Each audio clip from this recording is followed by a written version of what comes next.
On l'a pas mise au cœur de la maison parce qu'on s'est dit qu'il fallait que chacun puisse avoir son lieu et que les gens ne soient pas obligés à tout prix de passer devant la chapelle, mais enfin elle est suffisamment indiquée.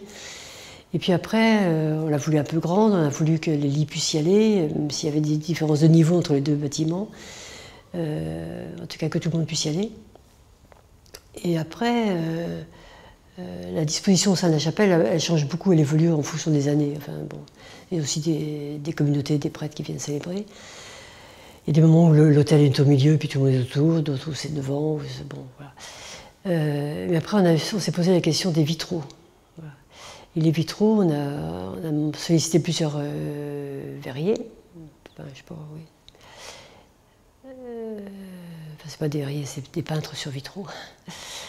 Et c'est un jésuite qui nous a fait une proposition que nous avons retenue, avec deux vitraux, un avec une couleur un peu plus sombre, violette, mais avec du jaune aussi, et l'autre de côté, c'est du bleu et du jaune, avec un vitrail qui signifie plus le côté souffrance, enfin, épreuve, voilà, mais qui est quand même déjà illuminé par du jaune, par la lumière de la sympathie entre nous, la lumière de l'entraide, la lumière de la compassion, la lumière de la sollicitude, la lumière du soulagement. Voilà.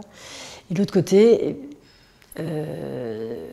c'est plus un vitrail qui signifie la résurrection. Alors, y croient ceux qui veulent y croire, mais en tout cas pour nous, elle est importante. Et cette résurrection vient illuminer aussi des couleurs qui sont sombres, quoi. Enfin, c'est pas une résurrection comme ça, sans lien avec la réalité, quoi. Et ces vitraux sont assez beaux, en tout cas ils sont souvent admirés par les gens.